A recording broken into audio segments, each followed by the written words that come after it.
Vous êtes sur NCA, la nouvelle chaîne africaine, et bienvenue dans Frontal, votre rendez-vous qui vous plonge au cœur de l'actualité politique sur le continent. L'ancien président congolais Joseph Kabila Kabange participe-t-il à la déstabilisation de son propre pays aux côtés du M23, le mouvement rebelle qui occupe l'est de la RDC? Oui, répond le pouvoir congolais qui dit détenir des preuves qui vient d'ordonner la suspension immédiate des activités de son parti, le PPRD, de même que la saisie de ses biens partout sur toute l'étendue du territoire national. Une décision qui enrage les partisans de l'ancien président qui crient au scandale et à l'abus de pouvoir. Alors, la RDC va-t-elle à nouveau s'enliser dans une crise politique à côté de la crise sécuritaire qu'elle connaît déjà? 4 Congolais avec moi pour en parler. Tiberge Moussitaba, vous êtes avocat au barreau de Kinshasa. En France, vous représentez l'UNC de Vital Kamerhe, un parti membre de la coalition au pouvoir. Vous êtes un grand soutien du président congolais Félix Tshisekedi. Merci. Merci D'avoir accepté notre invitation. Boni Jérôme Kitambala, vous êtes secrétaire exécutif fédéral du PPRD, le parti de l'ancien président congolais Joseph Kabila, aujourd'hui accusé de déstabiliser son pays. On en parle au cours de cette émission. Merci. Merci d'avoir accepté notre invitation. Kawin Maïso, vous êtes journaliste, analyste politique. Vous avez la dent dure, vous, contre le président congolais Félix Tshisekedi, de même que ses méthodes de gouvernance, mais on en parle au cours de cette émission. Merci. Merci d'avoir accepté notre invitation. Gaspard Hubert Loncy Coco, vous êtes analyste politique, écrivain, auteur de plusieurs livres. Donc, quelle destinée pour le Congo-Kinshasa après un si long déclin? Ou encore, le Congo déstabilisé, pillé, martyrisé. Et le troisième livre, c'est « Et alors, mon maréchal », les 3, publié aux éditions La Télé de l'Égrégore. Merci à vous d'avoir accepté notre invitation. Je commence par vous. Kewin Maïso. Le gouvernement congolais, qu'on doit normalement prendre au sérieux, dit détenir des preuves de ce que l'ancien président Joseph Kabila cherche à déstabiliser votre pays aux côtés du mouvement rebelle, le M23, qui occupe l'est de votre pays. Vous y croyez? Le problème, ce n'est pas du croire ou pas. Le problème, c'est normalement, on le commente comme analyse politique. Mais en tant que Congolais, les chamailleries des frères siamois ne nous concernent pas.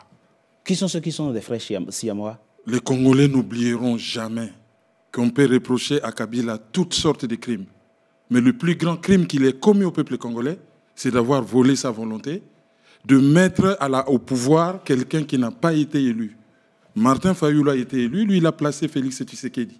Alors qui se chamaille ou qui se bat avec Félix Tshisekedi, en quoi cela concerne-t-il le peuple congolais?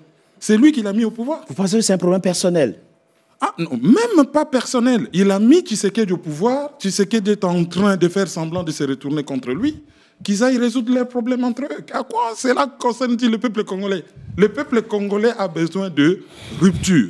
Même si le pays doit tomber en pamoison, il faut une rupture totale. Ramasser toute cette classe politique. Rupture? Vous entendez quoi par rupture? Casser le système qui a mis les pays en coupe réglée depuis 30 ans. Ramasser toute cette classe politique corrompue et pourrie et les jeter dans la GN. C'est fini. Le Congo, ça ne peut plus continuer. On a le pays le plus riche d'Afrique.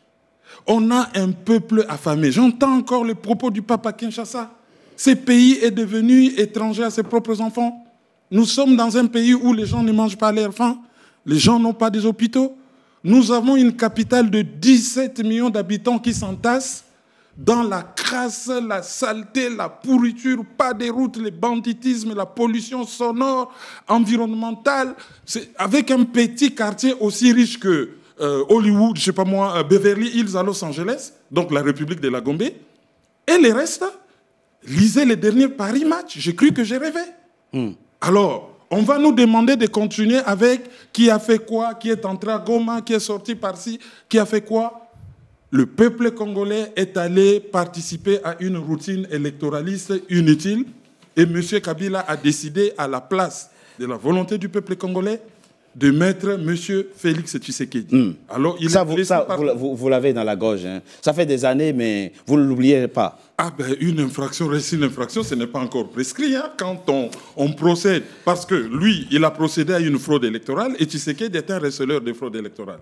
Donc, et la fraude, et les recels de fraude électorale, ce n'est pas encore prescrit. Donc, en tant que Congolais, je ne peux que l'avoir au travers de la gorge. Monsieur Kitambala, tout est parti d'un voyage supposé, on n'en sait rien, vous allez le dire, de Joseph Kabila à Goma. Le président de votre parti, le PPRD, s'est-il rendu à Goma? C'est un membre influent de votre propre parti qui a tuté et qui a fait état de ce que le président Joseph Kabila est attendu à Goma et qui va y prononcer même un discours. Et selon le gouvernement congolais, il s'y est vraiment rendu. Alors dites-nous à cette table. Il a le droit, hein, c'est un citoyen congolais, il a le droit d'aller où il veut, normalement. Mais est-il allé à Goma? Bon, c'est une rumeur. C'est une rumeur qui n'est pas étayée par des preuves. Par des preuves, d'accord? Jusqu'à ce jour, ni les services de renseignement du Congo n'ont signalé la présence de Joseph Kabila à l'est du pays, et encore moins à Goma. Et il y a 2 jours, le gouvernement namibien confirmait que Kabila se trouvait bien sur son territoire. Donc vous voyez, nous sommes dans une psychose. Nous sommes dans une psychose et la peur gagne. La peur est en train de gagner les ressorts psychologiques des dirigeants actuels au Congo. Rien que cette affaire, non? Le fait qu'il ait été en Namibie n'exclut pas qu'il soit allé aussi à Goma. Non, il y a 2 jours, oui. La Namibie confirme que Kabila se trouve sur son territoire jusqu'à ce jour, jusqu'à aujourd'hui. D'accord. Donc, il y a eu un effet d'annonce qui a provoqué une onde tellurique, je dirais. Cette prise qui naît dans votre pays, très rapidement, Maître Moussitaba. Je suppose qu'avant de venir dans cette émission, vous vous êtes renseigné auprès de votre hiérarchie pour voir effectivement si Joseph Kabila s'est rendu à Goma. Alors, moi, ma question se situe à 2 niveaux. D'abord, pourquoi Joseph Kabila, en tant que Congolais, n'aurait-il pas le droit d'aller à Goma? Maintenant, est-ce que vous avez effectivement la preuve qu'il s'est rendu à Goma, et ce, aux côtés du M23? Y a-t-il des preuves concrètes pour ça?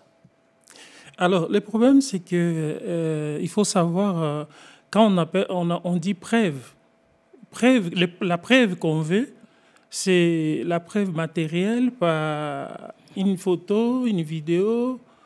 Parce que j'ai entendu son représentant parler des services de renseignement. Je ne sais pas s'il fait partie des services de renseignement. L'État a tous ses services. Oui. Et avant même que l'État prenne ses responsabilités, c'est d'abord le camp Kabila lui-même qui a commencé. En annonçant, d'abord c'est Kabila lui-même qui a commencé à soutenir officiellement par une interview la cause des terroristes. Et il ne s'est pas arrêté là. Il a continué, il a multiplié des tweets. Ses collaborateurs ont annoncé, vous venez de le dire tantôt, qu'il va retourner, lui-même il a annoncé qu'il va retourner par la partie orientale. Oui, mais répondez à la question. Je réponds. Pourquoi il mais pas... justement, c'est okay, le cheminement du problème. Ok, d'accord, très bien. D'abord, lui-même il a annoncé qu'il va retourner par la partie orientale. Nous, on pensait que la partie orientale, peut-être ça peut être Kisangani, parce que Kisangani est encore sous contrôle du gouvernement. Mais là, maintenant, c'est son proche collaborateur qui vient nous donner même les détails pour dire qu'il passera par Goma. Et en plus, il va s'adresser à la population. Cher Richard, je vais vous dire, nous avons une loi qui a été votée en 2018, avant le départ de Kabila, qui protégeait les anciens présidents de la République. C'est ça. Et cette loi stipule noir sur blanc. Si on avait le temps, je peux même vous la lire. Qu'est-ce qu'elle dit, cette loi en filigrane? La loi dit que l'ancien président a des devoirs. Il a beaucoup d'avantages que la loi lui a accordés, mais il a les devoirs. Et ces devoirs-là sont à partir des articles 62 à 67 de la Constitution, entre autres, qu'il est là pour défendre les intérêts de la République. Oui. Et il ne peut pas prendre mèche, donc je paraphrase, il ne peut pas prendre mèche à ceux qui veulent déstabiliser les pays. Vous pensez que c'est ce qu'il a fait? Mais non, ce n'est pas ce qu'il a fait, alors, vraiment. Donc, il est resté d'abord... La première chose, c'est qu'il quitte les pays clandestinement. Un ancien président qui n'a pas de problème au pays, il quitte les pays clandestinement. Il garde son silence. Après, sa première sortie, c'est soutenir le mouvement rebelle, soutenu par un pays étranger qui agresse les pays. Donc, rien que sur ça. Et après, il ne s'arrête pas là. Il annonce qu'il va retourner au pays par la partie qui est occupée par les terroristes. Cher Richard, est-ce que dans quel pays les autorités reconnues par la Constitution de la République, un pays bien structuré peut accepter ce genre de dérives? Et donc, nous sommes ici face, je peux même anticiper que nous sommes ici face à une situation politico-juridique. Si les points politiques, les autorités en place ont la responsabilité d'agir en tant que politique. Si les points juridiques, les autorités ont la responsabilité d'agir. Et donc, je pense que tout va ensemble. Attendez. Il n'y a personne qui a le monopole de la violence si ce n'est que l'État. D'accord. Alors, on va comprendre. Vous êtes avocat. Oui, bien sûr. Vous êtes un homme de droit. Bien sûr. Vous vous dites républicain. C'est ce que vous avez dit. Bien sûr. Quand on allait commencer cette émission. Oui. Alors, vous parlez de quitter le pays clandestinement. Oui. Effectivement, vous citez une source de votre gouvernement parce que c'est difficilement compréhensible. Et la source dit Kabila est astreint. Je cite, Kabila est astreint à des obligations par son statut d'ancien président. Nous sommes l'État. Nous avons nos services. Il est sorti du pays clandestinement. Oui. Et il est rentré clandestinement. Mais il est sorti clandestinement et il va rentrer au pays par la porte des rebelles, des terroristes. Vous voyez déjà que c'est une position... Après la passation du pouvoir, Kabila est devenu un simple citoyen. Oui. Pourquoi il doit quitter? Pourquoi il doit informer? Il doit émarger? Là, il doit signer dans un commissariat. Cher Richard, là vous avez soulevé encore un point très important. Oui, allez-y, je dois préciser. Oui. Nous, ce que nous attendions du président de la République, oui, ancien président de la République, il a fait ses mandats constitutionnels, même s'il a pris 2 ans, en plus, on lui a accordé. Après, il a quitté le pouvoir, un acte louable. Les passations pacifiques du pouvoir. Mais là, on parle de ces droits fondamentaux. Mais j'arrive. Oui. Nous attendions de l'ancien président de la République des faits comme les autres.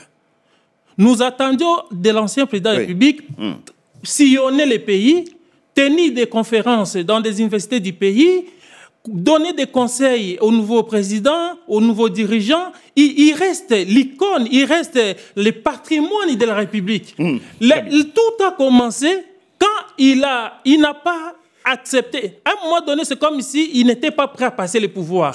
Il a passé le pouvoir, mais il n'a pas accepté de laisser ce pouvoir, laisser la personne qui l'a succédé, de gérer les pays selon ses convictions, selon sa vision. Vous pensez... Lui, il a voulu, oui, je t'ai laissé le pouvoir, maintenant, nous allons gérer ensemble. Quand tu veux décider, il faut me consulter. Et c'est là où, quand le président a voulu s'émanciper, pour dire que non, ça doit s'arrêter, et là, c'est là où le problème a commencé. Avant que je ne passe la parole à M. Koko, vous répondez très rapidement. Oui, bon... Mon compatriote parle de départ clandestin du président Kabila à l'extérieur. Non. Le président Kabila a tous ses droits fondamentaux, comme vous dites, d'aller et venir. Oui. D'accord? Il a quitté le pays par la frontière, les voies normales. Non. D'accord. C'est pas prouvé. Jusqu'à présent, il est parti en Afrique du Sud pour des études, dans le cadre de sa thèse de doctorat. Et l'Afrique du Sud sait bien que le président Kabila se trouve sur son territoire. Oui. Donc il y a échange entre les deux pays. par voie diplomatique. Expliquez-nous, laissons les mouvements du président, les voyages qu'il a effectués. Ce n'est pas le plus important. Pourquoi on l'accuse aujourd'hui de chercher à déstabiliser son pays? Le président Kabila n'a ni de près, ni de loin, des liens avec le M23. L'AFC M23. Là, vous le contredisez. N'a pas de lien. Vous le contredisez parce que lui-même n'a pas dit ça. Lui-même, il défend. Il défend le président Kabila a un droit de... Il dit qu'ils sont légitimes de défendre. Vous laissez M. Kitambala, s'il vous plaît. Il n'a jamais affirmé soutenir ce mouvement rebelle. Très bien. Écoutez, M. Koko. Il dit que les revendications sont légitimes. S'il vous plaît, c'est ce que Kabila a dit.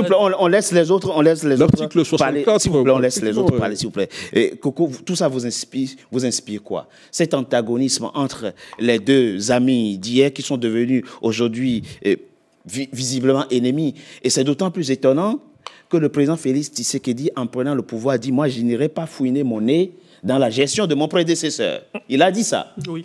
Qu'est-ce qui se passe maintenant? Bon, je suis même avec M. Maïzo, le problème entre deux personnes ne concerne pas les Congolais. Ce que nous voyons, c'est la situation de la République démocratique du Congo.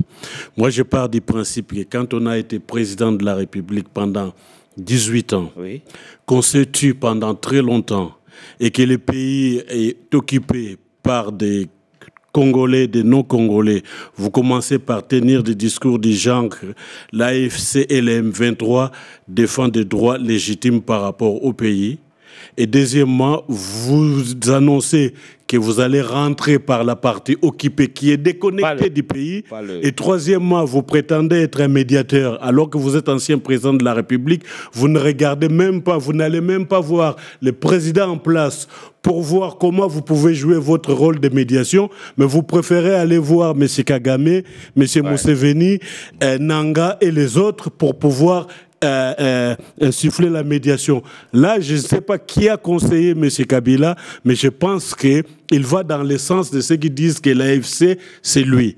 Et un vieux proverbe bantou dit que le criquet creuse lui-même sa propre tombe. Voilà cette phrase, ce que je peux dire. Ce sont des allusions. Hein. S'il vous plaît, s'il vous plaît. Kevin Maïzo, ce n'est pas complètement dénué de sens ce que dit M. Koko, et ce d'autant plus que quand on a posé la question à Joseph Kabila lui-même, ce qu'il pense de l'implication du Rwanda dans le conflit en RDC, il réfléchit longuement et il dit, la vidéo existe, lorsqu'on est faible, il faut s'en prendre à soi-même. Lorsqu'on est faible, j'imagine qu'il parle de la faiblesse militaire, en comparaison avec votre voisin, le Rwanda, il faut s'en prendre à soi. C'est un peu troublant quand même, de la part d'un ancien président, non? De dire ça, non? Pourquoi le Congo est-il faible?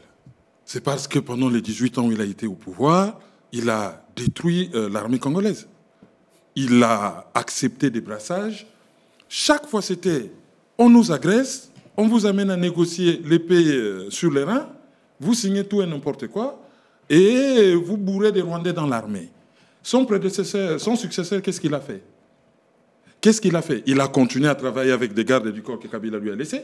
Il a continué à nommer les mêmes Rwandais. Pendant que le Rwanda attaquait le Congo, le président du Congo a gardé les relations diplomatiques intactes avec le Rwanda, ce que moi j'appelle masochisme diplomatique. Il a laissé la frontière ouverte. Pendant que les M23 s'approchaient de Bukavu, il nomme un Rwandais notoirement connu, M. Chalingonza Nuru, comme étant les responsables de la logistique et des renseignements militaires. Il nomme dans la partie occupée, par exemple, un général comme Pacifique Massonzou, Rwandais notoirement connu. Il laisse l'espace aérien congolais ouvert aux Rwandais et l'armée ougandaise qui fait rentrer l'armée rwandaise au Congo avec une dizaine de milliers de personnes. Lui continue d'entretenir de bonnes relations avec l'Ouganda. Aujourd'hui, il va reprocher des choses à Kabila, mais tous les deux, c'est des frères siamois, ils font la même chose. Ils sont gentils vis-à-vis du Rwanda, ils sont à genoux vis-à-vis du Rwanda. Ce qu'il reproche à Joseph Kabila, c'est ce que lui-même fait à Kinshasa. Monsieur Kitambala, le fait que votre pays la RDC soit faible, j'imagine, sur le plan militaire, n'autorise pas, puisque le droit international existe et il y a des règles, n'autorise pas qu'un voisin l'attaque. La faiblesse d'un État ne justifie pas que celui-ci soit attaqué par un autre État. Si tant est que vous êtes réellement attaqué par le Rwanda, moi je raisonne à partir, ma question résulte de sa réponse à la question, est-ce que le Rwanda est réellement impliqué dans le conflit en RDC? Sa réponse, vous comprenez que ça puisse jeter le trouble dans les esprits de certains Congolais. Oui. C'est vrai, c'est un raccourci sémantique, hein, de dire que Kabila et Tshisekedi, bonnet blanc, blanc bonnet, à peu près. Ce que mon frère à côté essaie d'expliquer. La faiblesse de l'armée congolaise se vérifie actuellement. Oui, d'accord. Le M23 a été battu par l'armée congolaise. Pardon? Le M23, oui. En 2012, a été battu par l'armée congolaise. Mais maintenant, non. Ces rebelles se sont réfugiés en Ouganda et au Rwanda. Oui. Il y a eu les accords d'Addis Abeba qui ont recommandé aux pays limitrophes, aux pays voisins, de ne plus fomenter des rébellions. D'accord? Tous ces soldats du M23 étaient remis dans la vie civile. D'accord? Tshisekedi prend le pouvoir. Il réanime le M23. Il réanime le M23. Il réanime le M23, les invite à Kinshasa pendant 14 mois. Vous vous rendez compte? Vous êtes un observateur avisé de l'actualité africaine et particulièrement du Congo. Effectivement, quelques responsables. Pas tout le mouvement à Kinshasa, quelques responsables, effectivement, du mouvement étaient reçus. Il y a eu même un bataillon qui a été logé à Mazangungu. Oui. Donc, qui devait servir de garde. Où voulez-vous en venir? C'est pour vous dire que tout ce que nous vivons actuellement,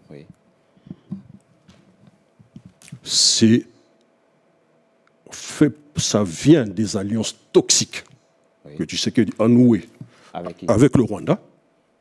Économiquement, vous le savez, l'or du Congo était raffiné. On me dit que notre temps est fini. Oui, je propose qu'on marque une courte pause, on se retrouve dans quelques instants pour la suite de notre émission. À tout de suite. Tout à fait.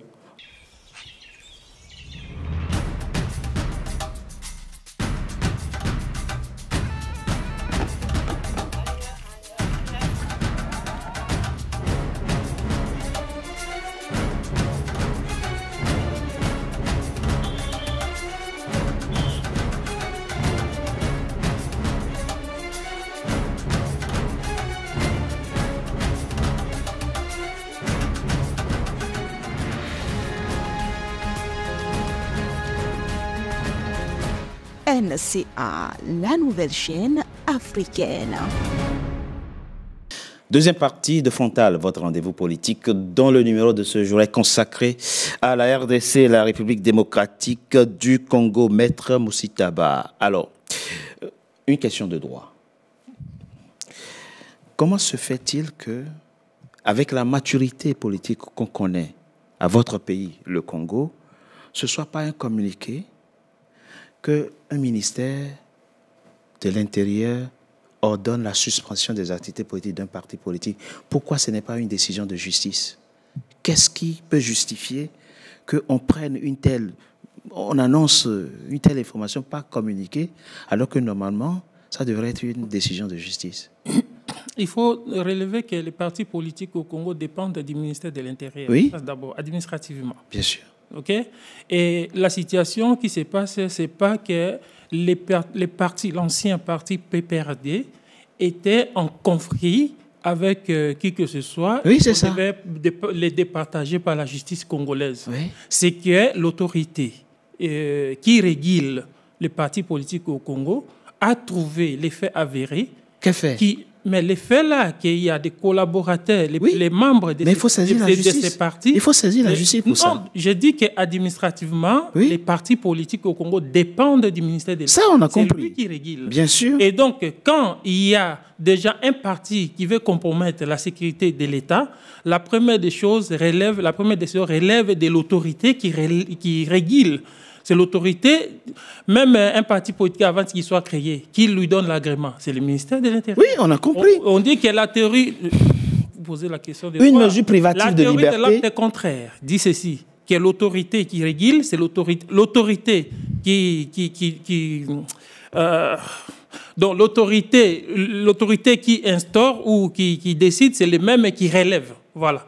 L'autorité qui installe, c'est le même qui relève.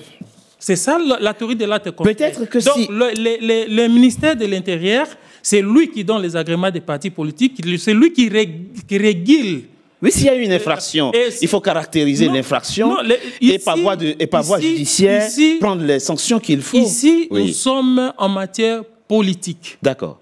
Les PPRD interpartis politiques, bien sûr, qui dépendent du ministère de l'Intérieur. C'est vrai. Et le ministère de l'Intérieur constate que par rapport au statut, par rapport à la loi qui reconnaît le fonctionnement d'un parti politique, le PPRD, l'ancien PPRD, est sorti de la ligne. Et donc, la même autorité a l'autorisation, a le pouvoir de retirer cet agrément qui lui est accordé. J'apporte un autre élément de précision, s'il vous plaît. Et ça vient du respectable ministre de la Justice, Constant Mutamba. Oui. Et il dit, je le cite, parlant notamment de la saisie, qu'il ordonne, bien entendu, là il parle au procureur, bien sûr, et tous les biens identifiés, avoirs et comptes bancaires seront concernés par la saisie. C'est le ministre de la Justice qui dit ça. Des personnalités identifiées, elles ne pourront plus quitter le pays. Il y aura des procès. Excusez-moi, la saisie des biens d'un citoyen est décidée par un juge. On peut saisir un juge, je sais pas une saisie en référé qui ordonne des confiscations à titre conservatoire en attendant un procès. Mais ce n'est pas au ministre de la Justice de demander ça. Vous savez, ça me fait rire parce que... excusez-moi. Oui, bien sûr, mais vous avez le droit de poser la question. C'est légitime d'ailleurs. Oui. Je vais dire ceci. Ici, nous sommes en face d'une situation politico-juridique. Vous voyez? Donc, il faut voir cette situation-là de cette manière-là. Nous sommes en face d'une situation politico-juridique. Quand un ancien président qui a beaucoup de richesses au pays, qui soutient les terroristes, les rebelles, s'il soutient par les paroles, ça veut dire qu'il les soutient aussi financièrement. Alors, ces financements viennent d'où? De ce qu'il a amassé combien? Et donc, politiquement, il est important, dans un premier temps, de couper d'abord ces ressources, ces sources de richesses qui tirent pour soutenir les rebelles. Mais quand vous regardez bien, pas pour les défendre, mais quand vous regardez le communiqué du ministre de la Justice, il a été aussi prudent. Il n'a pas dit qu'on lui retire ses biens. Il a dit qu'ils ont juste saisi. En fait, c'est une mesure temporaire pour essayer un peu de bloquer tous ces financements-là. On a bien compris. Voilà, c'est ça. Il faut voir ça. C'est une question politico-juridique. Ne voyez pas totalement dans le cadre juridique. Il y a aussi la politique. Monsieur Koko, il y a sans doute des raisons pertinentes. Ce n'est pas moi ou quelqu'un qui, à cette table, va douter de ce que veut faire le pouvoir congolais. Il y a sans doute des raisons qui peuvent justifier qu'on saisisse des biens. Mais il faut mettre la forme. Il faut saisir le juge en référé qui ordonne la saisie à titre conservatoire des biens d'un citoyen. Ce n'est pas le ministre de la Justice qui dit ça. Bon, je ne suis pas juriste, mais je sais qu'il y a une histoire de simple logique. En droit, il y a le fond et la forme. Oui. Nous semblons oublier que la République démocratique du Congo est en guerre. Exact. Donc on est dans un cas sécuritaire. Et ce pays a des services de renseignement. Et s'il a pris ce genre de décisions, d'initiatives, peut-être il a des éléments qui vont dans ce sens. Moi, dans ce pays où nous sommes, dans ce pays où nous sommes, on a confisqué des biens des gens quand la France a été occupée. Je prends des cas de M. Renault. On a confisqué ces biens avant même les jugements pour accointance avec l'ennemi. Oui. C'est des mesures qui suspendent des faits, des choses, et que si la justice passe, on verra si on restitue ou pas, c'est bien. Mais dans un état sécuritaire, je pense que une telle mesure n'est pas exagérée. Parce qu'après, vous allez vous retrouver sans pays. Je peux me permettre de faire quelques réflexions à cette étape du débat. D'abord, il y a un problème de vocabulaire. J'entends ici, on parle des rebelles. Or, si on regarde les rapports des Nations Unies, le nombre de Rwandais qu'il y a au Congo et le nombre de hommes en armes du M23, moi, je parlerai plutôt d'une agression rwandaise avec des supplétifs du M23. Tout à fait. Ce n'est pas les M23 soutenus par les Rwandais, non. C'est plutôt une agression rwandaise avec une espèce de légion étrangère, c'est-à-dire le M23. Donc, parlons d'abord d'une agression rwandaise. Alors, quand j'entends le 2 parler, par exemple, du M23 qui a été vaincu par Kabila, en 2012, et maintenant qu'on aurait invité au Congo, l'honnêteté intellectuelle oblige à dire ceci, en 2012. Le M23 a été vaincu parce qu'un Congolais, Mamadou Ndala, a désobéi aux ordres de Kinshasa, il les a vaincus. Et tout de suite après, c'est comme pour aller demander pardon en Ouganda par rapport à ce que le Mamadou Ndala avait fait en désobéissant à Kinshasa. Vous vainquez, vous gagnez une rébellion soi-disant et vous partez négocier avec eux en Ouganda. Où a-t-on vu les vainqueurs aller négocier avec les vaincus? Donc, ce qu'on veut reprocher aujourd'hui à Félix Tshisekedi, c'est ce que Joseph Kabila a fait. Il n'a pas vaincu le M23. C'est Mamadou, il en est d'ailleurs mort pour avoir désobéi. Non, franchement. Tous les militaires congolais qui ont osé, tous les militaires congolais qui ont osé, oui, il a désobéi, c'est documenté. Il a désobéi à Kinshasa, qui donnait des ordres contradictoires. C'est de l'imaginaire, qui donnait des ordres contradictoires. Non, arrêtez. Avouez quand même qu'il est allé négocier en Ouganda. Vous gagnez quelque chose, vous gagnez la guerre, vous partez négocier avec le vaincu. Il est allé négocier en Ouganda, oui ou non? À Addis Abeba. Bon, ok, à Addis Abeba, au ciel. Il est allé négocier au ciel avec quelqu'un que vous venez de vaincre. Non. Il est allé négocier, oui ou non, monsieur? Mais pourquoi était-il allé négocier, selon vous? Il a gagné, il est allé négocier. Mais attendez. Allez, restituez la vérité si vous Même pensez Obama, ce qu'il dit n'est pas exact. Président des États-Unis, avait reconnu la victoire des forces armées congolaises sur le M23. Mamadou Ndala faisait partie des forces armées congolaises. Bien sûr, c'était un commandant de bataillon. C'était un commando qui avait un bataillon, effectivement, qui a pu défenestrer le M23 du territoire congolais. En désobéissant au président? Comment en désobéissant? Mais attendez, il ne faut pas inventer des choses. Ok, on va avancer. Il a été assassiné pour ça, d'ailleurs. Écoutez. Est-ce qu'il y a eu une loi martiale qui a été votée au Congo? Par rapport. Première question. D'accord? On n'a pas eu de loi martiale. Mais pourquoi il n'y en a pas eu? Non, je vous pose la question actuellement. Mais pourquoi il n'y en a pas eu? Tout justement, c'est vous peut-être qui pouvez répondre.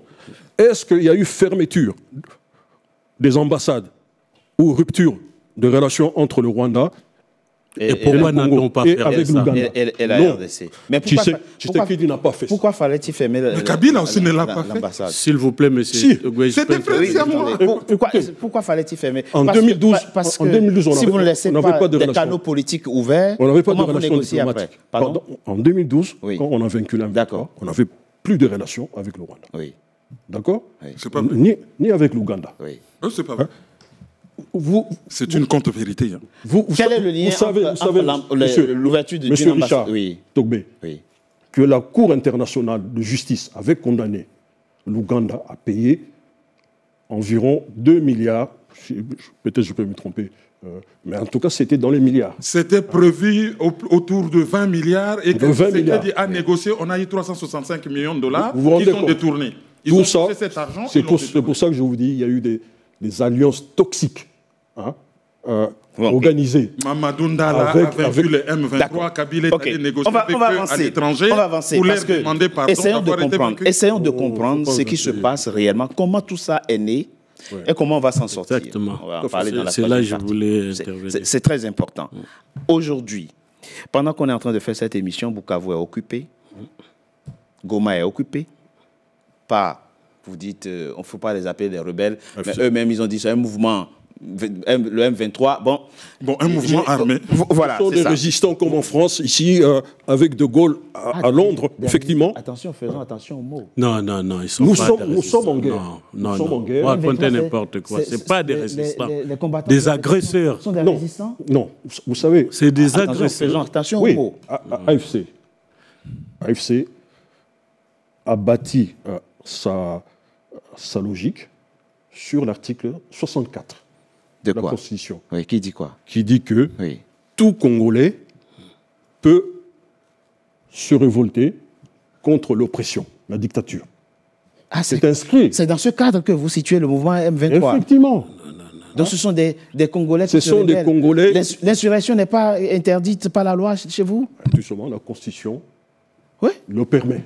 L'article 64. Mais pas des moyens légaux, non? Non. Non, on peut prendre des armes. Tout à fait. Ah, on peut prendre. C'est légal de prendre des armes et de déstabiliser. Je n'ai pas la Constitution, mais lisez l'article. Alors, je ne connais pas très bien les termes de cet article 65. J'aurais pu amener, mais de prendre les armes, oui, très rapidement. C'est une mauvaise interprétation de cet article. Non. Il y a un autre volet de cet article qui dit que tout Congolais qui prend les armes pour déstabiliser l'État et un pays en place est passible des lois de la République. Donc, c'est des Congolais, si vous dites, qui ont pris des armes contre leur propre pays. C'est de la très haute trahison et ça relève de l'article 64 et les Nanga et compagnie doivent être ça relève de l'article 64.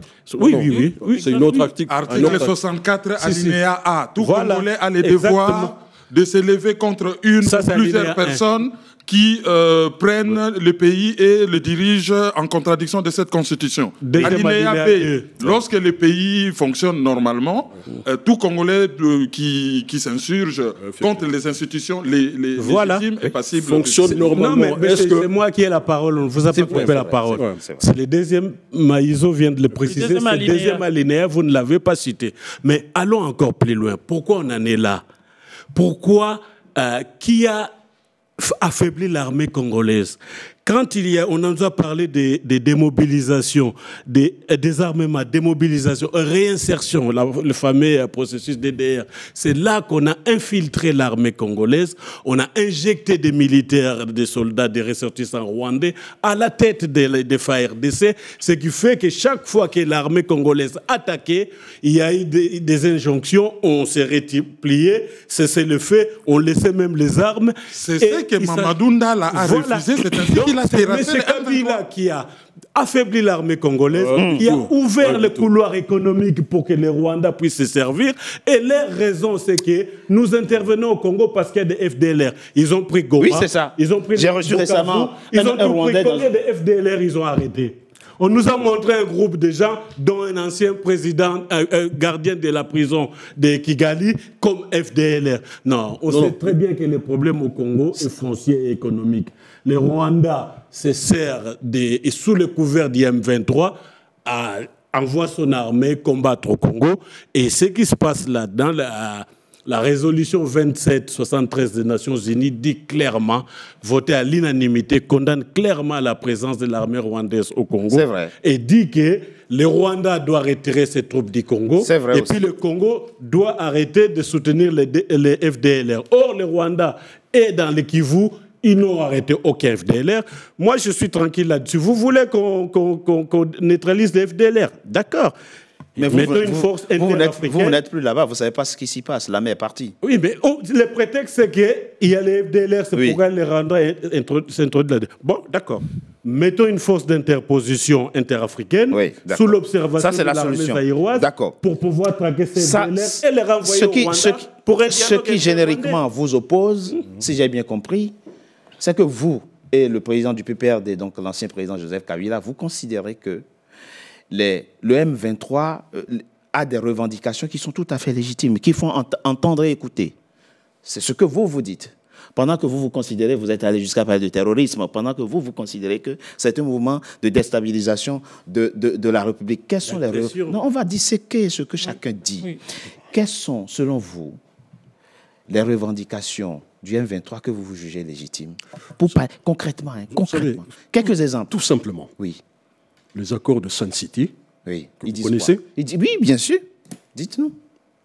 Demander Qu'est-ce qu'il y a dans cette l'intégration des anciennes armées rebelles au sein de l'armée congolaise. D'accord?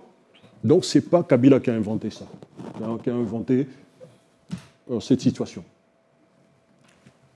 En 2012, l'armée qui a vaincu M23 était déjà intégrée sur la base des apports des anciens groupes rebelles, de Mbemba, de Azaria Sourberois et de Moussa Namouissi. D'accord? Donc l'armée était intégrée sur la base des accords de San Cité. On voulait effectivement mettre tout le monde ensemble. Une petite parenthèse, avant que vous n'évoluiez, pour que les Congolais comprennent. Si vous étiez encore président au pouvoir aujourd'hui, vous allez, tous ces militaires, tous ces combattants du M23, vous allez les reverser dans l'armée? Non, vous comprenez? Non, moi je ne sais pas. Non. On ne va pas qualifier. C'est sur le plan pratique. Oui. Est-ce que c'est pertinent encore aujourd'hui de dire que les combattants du M23 peuvent être reversés intégralement dans l'armée? On peut les démobiliser. Ça viendra. Respectez vos accords. Selon vous, vous avez dit que dans les accords, on doit les intégrer. San City date de quand, monsieur? Oui, mais moi je Si on suit sa logique, on ne doit pas les démobiliser, on doit les intégrer. Date de quand? Oui. De 2001, même 99. D'accord? Bon, San City, c'était pas une conférence de Congolais. Une autre revendication, M. Kitambala, une autre revendication. Ok, réinsertion, de toute façon, ils n'ont même plus intérêt aujourd'hui parce qu'ils ont tellement pris goût là où ils sont que je pense que c'est moins rentable, c'est moins bénéfique pour eux. Peut-être, je peux me tromper, mais passons. Une autre revendication. Une autre revendication du M23 que vous jugez légitime, puisque le président Kabila parle de revendication légitime. Qu'est-ce qu'il demande encore que vous trouvez légitime? Le M23 est composé de Congolais d'origine Tutsi. C'est vrai. Vous comprenez? Ça veut dire quoi, ça? Pas eux tous. Pas eux tous. Pas eux tous. Mais oui, mais il y a des Congolais dedans. Personne ne peut les... Écoutez, personne ne peut les nier. Écoutez, le président Tshisekedi, aux États-Unis, il a fait une déclaration tonitruante, même qui a refroidi même certains Congolais. C'était en Angleterre, pas aux États-Unis, c'était en Angleterre. Peut-être. Il a dit quoi? Les Banyamulenge, les Tutsis, sont des Congolais. D'accord? Tshisekedi est parti au Rwanda, en Ouganda. On lui a posé la question. Le M23, est-ce que ce sont des Congolais ou des étrangers? Il a dit que ce sont des Congolais. D'accord. Et du coup, la conclusion? La conclusion, on devra aplanir toutes nos divergences autour d'une table. Autour d'une table. Il y a un émissaire qui a été désigné par le président de l'Union africaine, actuellement, le président angolais, en la personne de Faure Gnassingbé. Togolais, oui. Non, c'est angolais qui a remis en fait cette tâche à Faure. Qui viendra sûrement prendre langue avec tous les protagonistes. Ce que le président togolais va faire. La Senko est là aussi sur un schéma. Ce que le président togolais va faire, je propose qu'on marque une coupe. On se retrouve dans quelques instants, justement, pour esquisser les pistes possibles. La diplomatie africaine va prendre langue avec on marque une coupe de pause, on se retrouve dans quelques instants. Arrêtez-vous, avec vos histoires de diplomatie. À tout de suite. On marque une coupe de pause,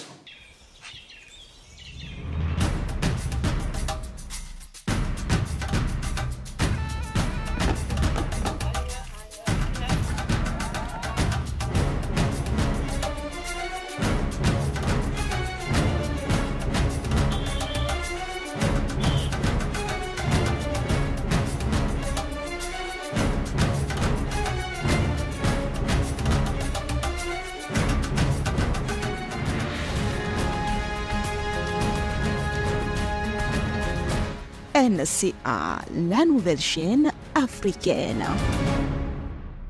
Troisième et dernière partie de notre émission dont le numéro de ce jour est consacré à la RDC, ce grand pays de l'Afrique, puisque c'est le deuxième plus grand pays du continent après l'Algérie, mais qui est occupé dans sa partie est par un mouvement rebelle qui cherche à déstabiliser ce pays et qui déjà occupe Goma et Bukavu. Très rapidement, Maître Moussita.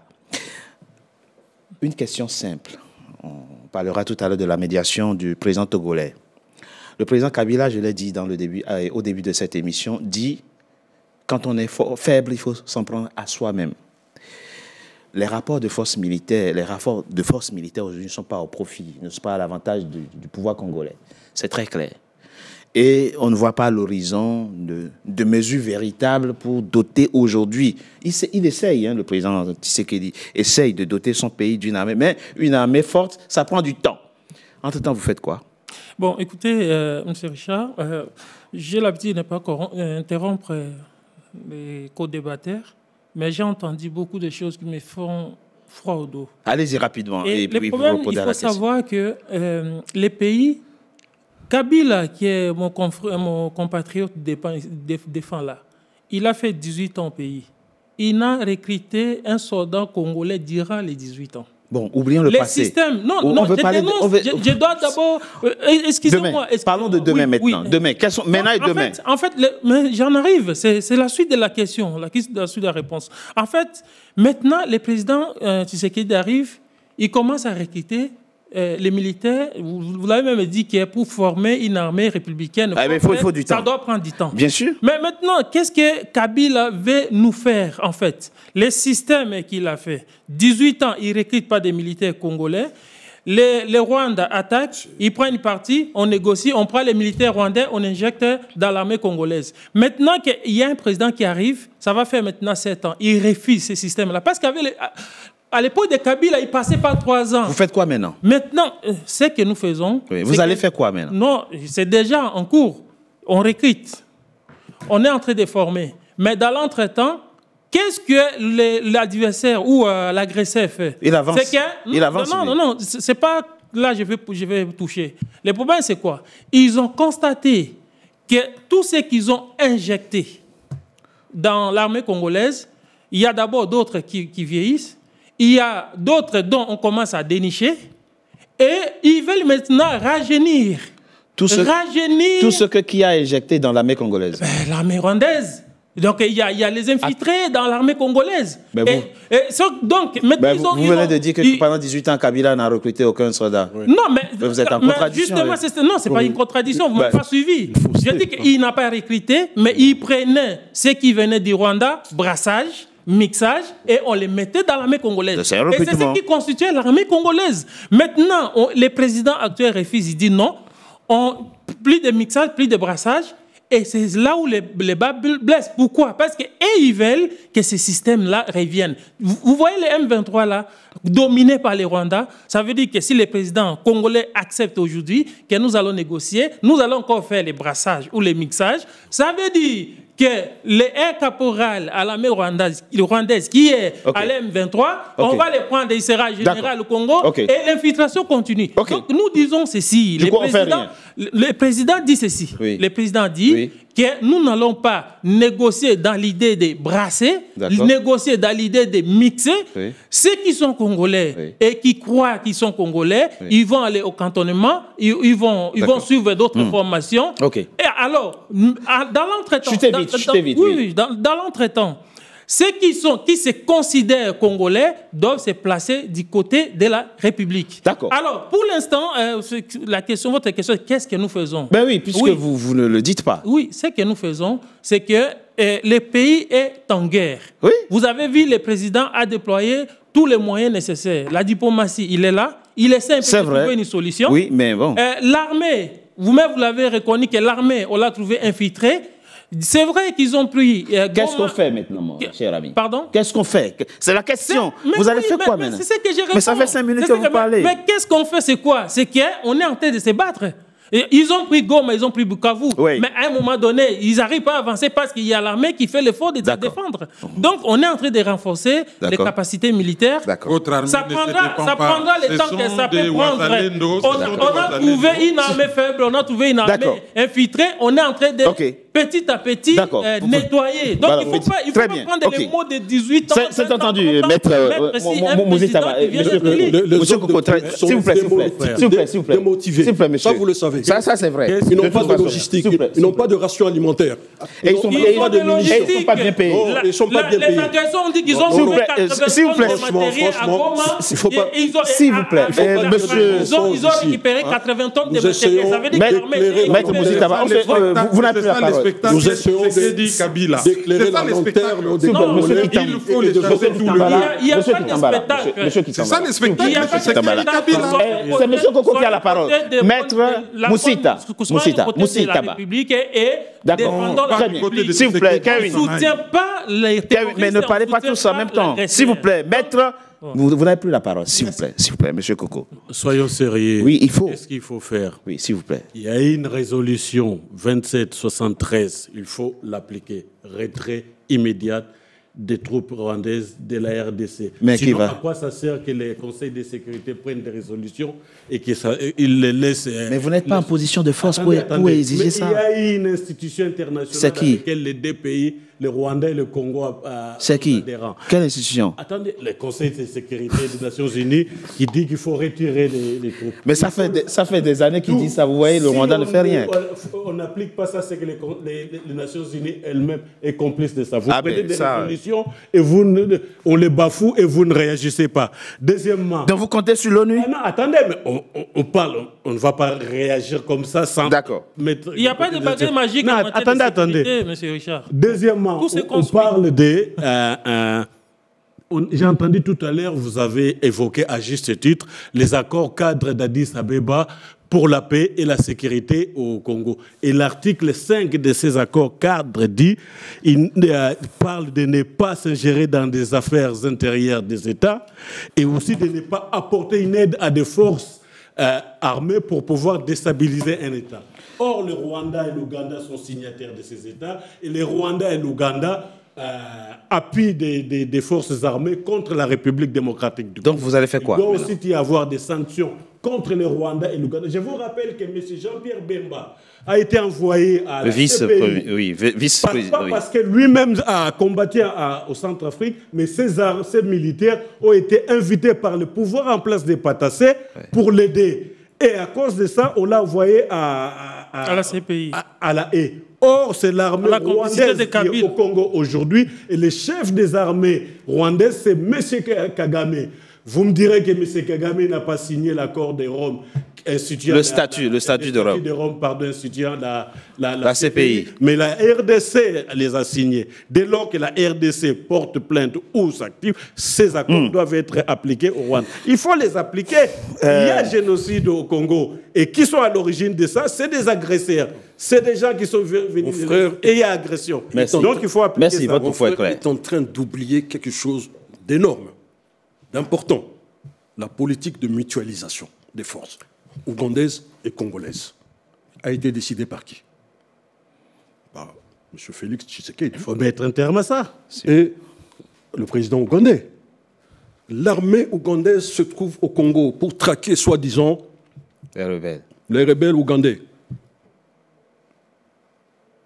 L'armée rwandaise aussi a plus ou moins aussi bénéficié de cette politique de mutualisation. Ils n'ont pas le même statut. Ils n'ont pas le même statut. Non, mais attendez, il ne faut pas... Non. L'armée ougandaise, vous parlez bien de la mutualisation. Les autorités congolaises connaissent qu'il y a l'armée ougandaise. Nous avons mutualisé nos efforts pour traquer les ADF. Par contre, l'armée ougandaise... Non, là c'est une autre question. Là c'est une autre question. Je vais dire... Non, excusez-moi. Là c'est une autre question. C'est un autre débat. Je voulais apporter une précision. La mutualisation qu'il soulève. Dont il parle, oui. Dont il parle. Oui. C'est que l'armée ougandaise, il y a des accords officiels entre l'armée congolaise et l'armée ougandaise pour traquer les rebelles qui tuent en Ouganda et au Congo. C'est vrai. C'est que le compatriote Kewin dit qu'il y a un peu des habits C'est vrai. Mais au moins, officiellement, les autorités congolaises savent que nous sommes en collaboration avec l'armée ougandaise. Ce qui n'est pas le cas. Lui, il fait allusion à l'armée rwandaise. L'armée rwandaise n'est pas entrée au Congo à l'autorisation des autorités congolaises. C'est une agression, mon frère. Il faut reconnaître ça. Vous savez, nous sommes... Et vous appelez Lumumba. Nous sommes dans vraiment une politique de schizophrénie. Votre président... Non, c'est le président de tous les Congolais. Vous n'êtes pas républicain, vous. Voilà le langage de Kabila. C'est grave. Le président Tshisekedi. C'est de la mauvaise foi. Monsieur Kitambala, le président Tshisekedi est le président de tous les Congolais. Une certaine analyse psychiatrique de notre président. C'est une schizophrénie. Ce président, moi je l'appellerais un bipolaire. Tantôt il dit ceci et il fait le contraire. Il signe des accords qu'il ne respecte pas. Tous les présidents africains, maintenant, ne font plus confiance au président Tshisekedi. Il est le seul à nommer. Très bien, c'est très clair. C'est très clair, vos propos sont très clairs. Kevin Maïzo, alors, si on résume, puisque la partie est consacrée aux pistes possibles de résolution durable de ce conflit, et renforcement des capacités militaires, c'est un long processus. Il faut compter sur l'ONU. Non, je n'ai pas dit ça. J'ai dit à quoi ça sert que l'ONU, les conseils de sécurité prennent des résolutions et ne fassent rien si ces résolutions ne sont pas respectées. Et vous voulez qu'il agisse? Non, la complicité, d'où j'interpelle le monde entier, la complicité tacite des Nations Unies, par rapport à ça, vous prenez des décisions et on les bafoue. Donc vous ne faites rien. Et vous voulez qu'ils fassent quelque chose. Voilà. Donc s'ils ne font pas quelque chose, il revient aux Africains eux-mêmes de voir comment résoudre ça. Il y a un agresseur qui est le Rwanda. Il faut bouter le Rwanda dehors. Et avec quelle force après... Il faut bouter le Rwanda dehors avec quelle force? Qu'est-ce que vous voulez qu'on fasse? On laisse Kagame là-dedans? Non, c'est pas ce que j'ai dit. Il y a des combattants qui sont en train de se battre contre des criminels. Et contrairement à ce qui a été dit sur ces plateaux, les combattants, ce n'est pas l'AFC, c'est les Wazalendo. Ce sont eux qui prennent les armes pour pouvoir essayer de défendre leur territoire. Et pas l'AFC. Est-ce qu'il est encore possible? S'il vous plaît.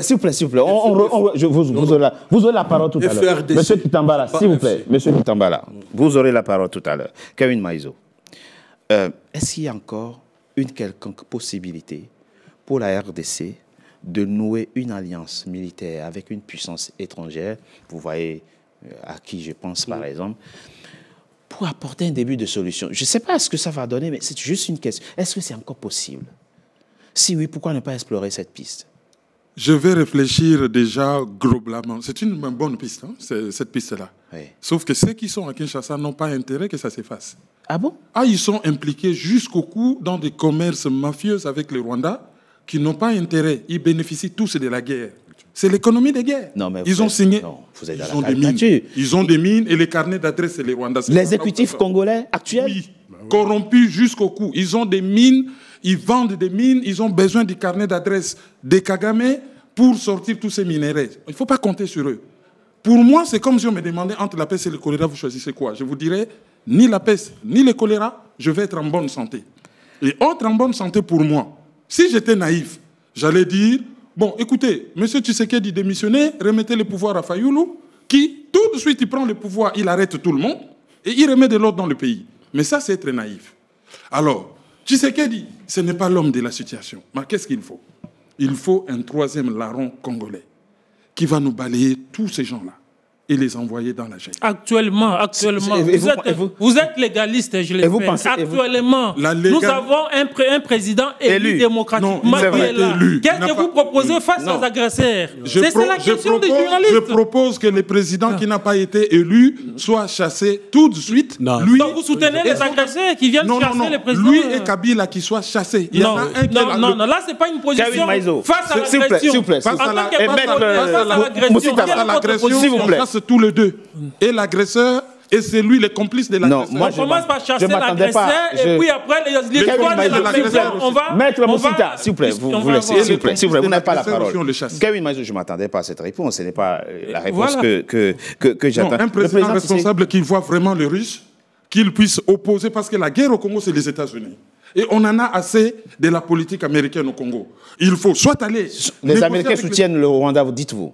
Ah non, le Rwanda, c'est leur bras armé. C'est eux qui ont mis ces pays en coupe réglée. Il faut... Vous savez ce qui se passe là au Congo? C'est la guerre entre l'OTAN... Démocrate comme républicain? Oui. C'est pas la politique de Trump aujourd'hui dans votre pays, c'est pareil que celle menée par les démocrates? Ça a toujours été le cas aux États-Unis. Il y a juste la méthode qui change. Non. Les démocrates vont venir peut-être avec un revolver, les républicains vont venir peut-être avec la guillotine. Mais le résultat est le même. Le résultat est le même. Alors maintenant, en filigrane, hein, regardez bien. Derrière l'EAC, c'est l'OTAN. Et derrière les BRICS, c'est-à-dire la SADC, c'est la Russie et la Chine. Les minerais du Congo intéressent tout autant les Chinois que les Américains.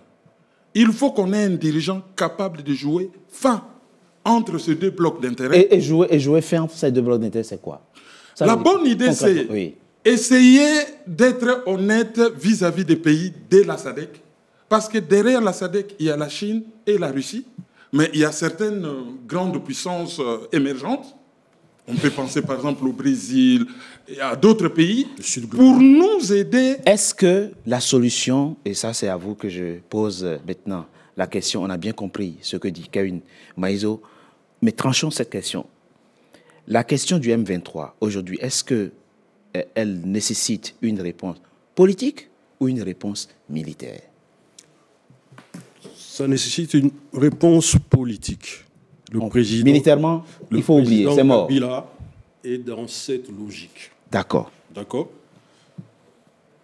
Il faut discuter. Les deux sorties médiatiques qu'il a pu faire allaient dans ce sens. Il faut discuter. Les armes ne donnent rien au final. D'accord? C'est la destruction. C'est des milliers de morts qui se rajoutent. Parce que ce que nous avons comme bilan génocidaire en Congo. D'accord? Kabila veut offrir ses capacités. Il a toujours été un homme des dialogues. Depuis longtemps, vous savez, Monsieur Kitara, les concertations ont eu toujours... Ne soyons pas naïfs autour de cette table. Quand vous n'êtes pas en position de force et vous voulez discuter, vous êtes obligé de faire des concessions. Donc faire des concessions, par exemple, c'est ce qu'on est en train de voir en Ukraine aujourd'hui. Zelensky veut discuter. Poutine dit très bien, mais moi, mes positions, je les garde. Je ne recule pas. Est-ce que ce n'est pas le même schéma qu'on a maintenant chez vous? Osons les questions. Osons les questions. Est-ce que discuter, selon vous, c'est aujourd'hui accepter que le Nord Kivu, ou du moins l'Est tout simplement, appartienne aux rebelles et que finalement votre pays connaisse la partition? Vous n'êtes pas en position de force. Vous savez, on a déjà eu ça, hein? On a eu... Oui. Donc on refait la même chose. Il n'y a pas une raison pour refaire la même chose. Attendez, il y a eu 3/4 du pays qui étaient occupés par des rebelles. On s'est assis autour d'une table. Non, par l'armée rwandaise, pas par les rebelles. Pas par les rebelles. Qui étaient soutenus par les Ougandais, Mbemba, Moussa Nyamwisi, et voilà, les autres, là... Bon, Vous voulez aujourd'hui... Pourquoi il ne reste qu'une minute. La RDC, selon vous, doit-elle aujourd'hui accepter que les partis occupés par les rebelles ne fassent plus partie de la RDC? Non, on ne va pas geler. D'accord, qu'est-ce qu'on fait? C'est conquis, c'est conquis. Il faut discuter maintenant. Oui, c'est ce qu'on est en train de dire. C'est-à-dire quand vous voulez discuter, vous n'êtes pas en position de force. Qui? Vous êtes... Le camp Tshisekedi. Le pouvoir, oui. Bien sûr. Oui. Parce qu'il a détruit l'armée. On avait la 9e armée en Afrique en capacité de projection. Et tout. Oublions le passé. Là, on est en train de parler d'aujourd'hui et de demain. Les pouvoirs... S'il vous plaît. Vous savez, la corruption a ravagé. Ce sont des razzias. Bon. Il n'y a pas de solution. Il n'y a pas de... Donc, l'armée est démotivée. Oui. Quand vous dites on va discuter autour de quoi? On va arrêter quoi comme réseau? Ce qu'on va demander. Oui, selon vous, selon Kabila. On va mettre un cadre de transition au pays. Quoi? Un cadre de transition. Selon quelle constitution? Le président Tshisekedi, on peut le faire partir. D'accord? Par quel moyen? Mais toute la classe politique, exècre. C'est décrit dans quel article de la Constitution? Toute la classe politique peut demander. Nous avons une Constitution qui a été votée. Le départ de Tshisekedi. Le jeu que vous faites là, ce que vous faites, ça fait le jeu des rebelles, de toute façon. Justement. Mais les rebelles demandent ça. Pourquoi vous déstabilisez le pays pour le pouvoir? Bon, alors, je voulais dire ceci, monsieur. Mais très rapidement, 30 secondes et nous finissons avec cette émission. Nos amis du PPRD, bon, je ne parle pas PPRD parce que ça appartient à l'histoire. J'aimerais dire que les cas Kabila... Ils sont des Congolais aussi. Oui, mais bien sûr. Ce sont des... Tout le monde. Non, le Congo a besoin de tout le monde. Malheureusement, ils continuent à tuer les frères. Mais ce que nous disons, c'est que le président Tshisekedi n'a jamais refusé les dialogues.